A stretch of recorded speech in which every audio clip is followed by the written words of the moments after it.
आदरणीय साथियों, भारत में पंचायती राज की मान्यता सदियों से रही है। पंचों में परमेश्वर वास करता है, ऐसी हमारी मान्यता रही है।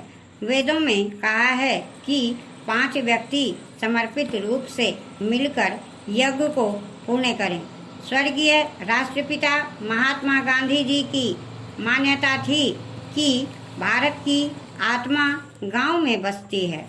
जब तक गांव स्वतंत्र नहीं होते, देश पूर्ण रूप से स्वतंत्र नहीं होगा।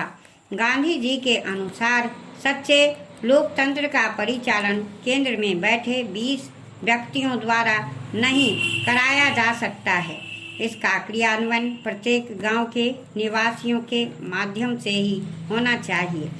उनके अनुसार जन समर्थन प्राप्त पंचायतों को कोई भी कानूनी कार्य करने से नहीं रोक सकता।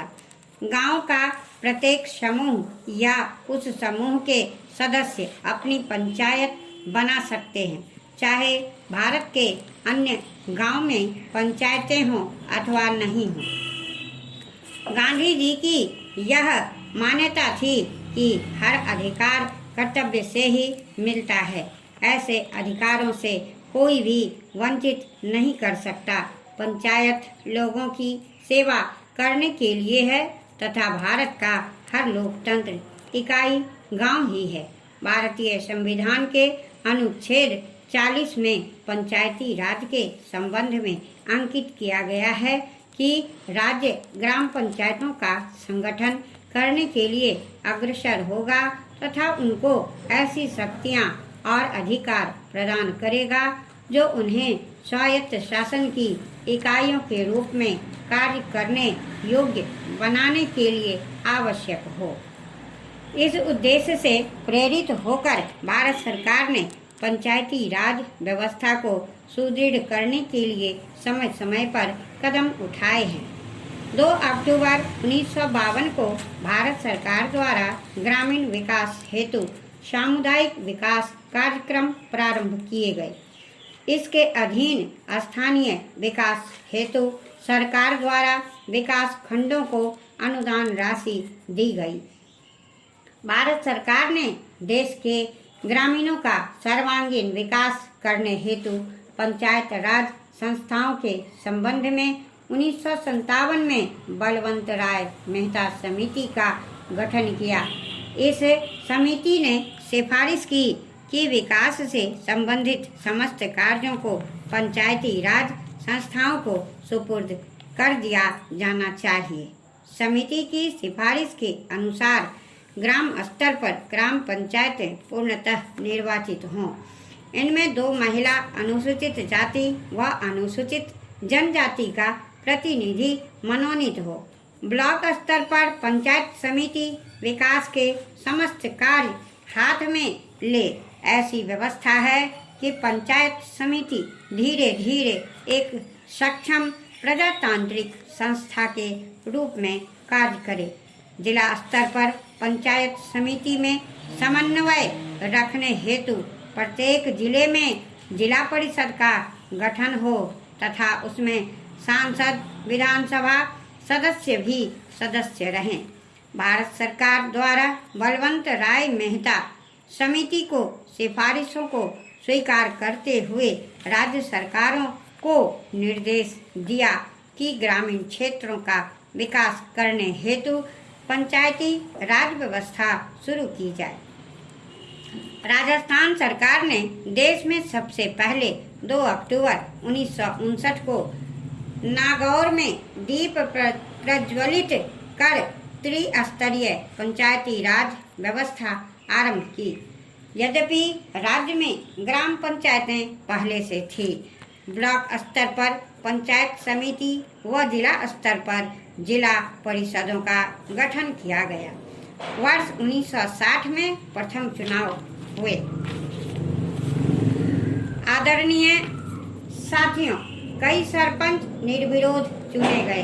अनेक चुनाव के बाद जीतकर सरपंच बने।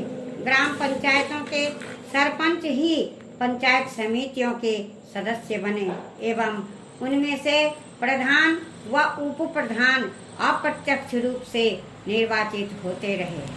सब पंचायत समितियों के प्रधान, सांसद व विधानसभा सदस्य जिला परिषद के सदस्य बनते रहे। उन्हीं में से जिला परिषदों के प्रमुख व उप प्रमुख चुने जाते रहे हैं। न केवल राजस्थान राज्य में ही अपितु देश के अधिकांश राज्यों में पंचायती राज व्यवस्था की स्थापना के आरंभ के वर्षों में इन संस्थाओं ने ग्रामीण विकास की दिशा में अच्छे परिणाम दिए, लेकिन कुछ वर्षों बाद किन्हीं कारणों की वजह से पंचायती राज संस्थाएं अपने सौंपे गए उत्तरदायित्व को सही ढंग से निष्पादित करने में असमर्थ दिखाई देने लगी, अर्थात ये संस्थाएं अपेक्षित परिणाम देने में असफल रही।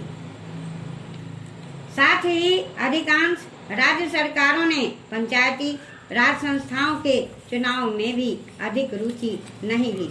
पंचायती राज संस्थाओं को अधिक गतिशील बनाने हेतु अशोक मेहता कमेटी ने सिफारिश की कि विकास कार्यक्रम एवं योजनाओं को क्रियान्वित करने की जिम्मेदारी जिला परिषदों की हो। समिति के अनुसार पंचायतें 10 से 15 गांव की मंडल पंचायतें हों अधिक सक्षम होंगी। ये मंडल पंचायतें ग्रामीण विकास योजनाओं को क्रियान्वित करेंगी।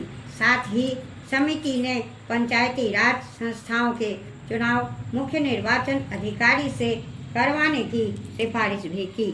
ग्रामीण विकास की प्रशासनिक व्यवस्था व गरीबी उन्मूलन समस्याओं हेतु गठित जीवी के राव कमेटी ने जिला स्तर पर योजनाएं बनाने व नियमित चुनाव कराने की सिफारिश की थी।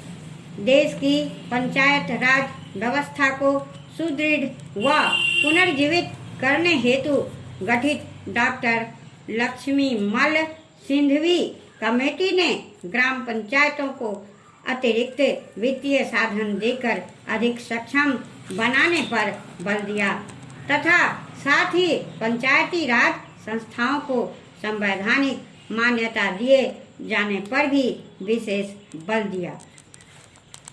देश में पंचायती राज संस्थाओं की बिगड़ती हुई स्थिति को ध्यान में रखते हुए पूर्व प्रधानमंत्री श्री राजीव गांधी ने पंचायती राज ढांचे को सुदृढ़ बनाने की कल्पना की थी और उन्होंने पंचायतों को अधिक अधिकार सौंपने तथा महिलाओं और कमजोर वर्गों की इन संस्थाओं में अधिक से अधिक भागीदारी देने की परिकल्पना की थी।